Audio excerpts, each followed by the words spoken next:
2024 ಲೋಕಸಭಾ ಕ್ಷೇತ್ರದ ಚುನಾವಣೆಯಲ್ಲಿ ಬೆಂಗಳೂರು ಗ್ರಾಮಾಂತರ ಲೋಕಸಭಾ ಕ್ಷೇತ್ರ ಈಗಾಗಲೇ ರಂಗೇರ್ತಾ ಇದೆ.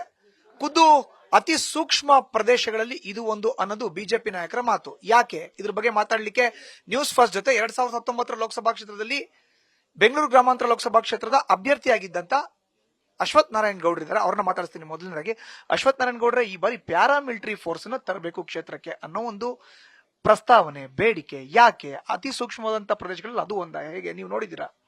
ಇಲ್ಲ, ಬೆಂಗಳೂರು ಗ್ರಾಮಾಂತರ ಈ ಬಾರಿ ಒಂದು ರೀತಿ ಸೂಕ್ಷ್ಮ ಆಗಿರ್ತಕ್ಕಂಥ ಒಂದು ಲೋಕಸಭಾ ಕ್ಷೇತ್ರ. ಈ ಸಲ ಕಾಂಗ್ರೆಸ್ಗೆ ಸೋಲಿನ ಅರಿವು ಅರ್ಥ ಆಗಿದೆ. ಕಳೆದ ಬಾರಿನೂ ಸಹ ಕೇವಲ ಕನಕಪುರದಲ್ಲಿ ಮಾತ್ರ ಅವರು 1 ಲಕ್ಷ ಲೀಡ್ ಬಂದಿದೆ. ಬಾಕಿ ಕ್ಷೇತ್ರದಲ್ಲಿ ಬಿಜೆಪಿಗೂ ಮತ್ತು ಕಾಂಗ್ರೆಸ್ಗೂ ಸಮಾನಾಂತರವಾಗಿ ನಾನು ಫೈಟ್ ಕೊಟ್ಟಿದ್ದೆ. ಕಳೆದ 1 ಲಕ್ಷಕ್ಕಿಂತಲೂ ಹೆಚ್ಚು ಲೀಡು ಅವರಿಗೆ ಕನಕಪುರದಲ್ಲಿ ಬಂತು. ಈ ಸಲ ಮಾನ್ಯ ಅಶೋಕ್ ಅವರು ಚುನಾವಣೆ ನಿಂತ್ಕೊಂಡಾಗ ಕಾರ್ಯಕರ್ತರು ಇಡೀ ಕ್ಷೇತ್ರದಲ್ಲಿ, ಕನಕಪುರ ವಿಧಾನಸಭಾ ಕ್ಷೇತ್ರದಲ್ಲಿ ಕಾರ್ಯಕರ್ತರು ಮುಂಚೂಣಿನಲ್ಲಿದ್ದಾರೆ.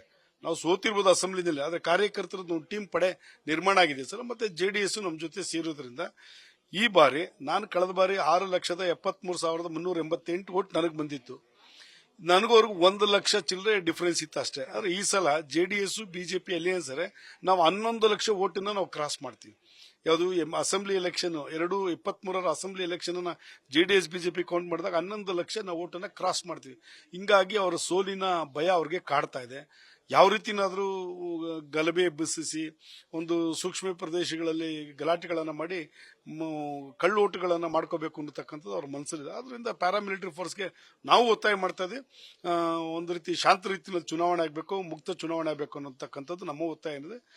ಎಲೆಕ್ಷನ್ ಅನ್ನತಕ್ಕಂಥದ್ದು ಡೆಮಾಕ್ರಸಿನಲ್ಲಿ ಡ್ಯಾನ್ಸ್ ಆಫ್ ಡೆಮಾಕ್ರಸಿ ಅಂತ ಕರೀತಾರೆ. ಆ ನಿಟ್ಟಿನಲ್ಲಿ ಒಂದು ಒಳ್ಳೆಯ ವಾತಾವರಣದಲ್ಲಿ ಚುನಾವಣೆ ಆಗಬೇಕು ದೃಷ್ಟಿಯಿಂದ ಸಿಆರ್ಪಿಎಫ್ಗೆ ಒತ್ತಾಯ ಮಾಡಿರ್ತಕ್ಕಂಥ ನಿಜ.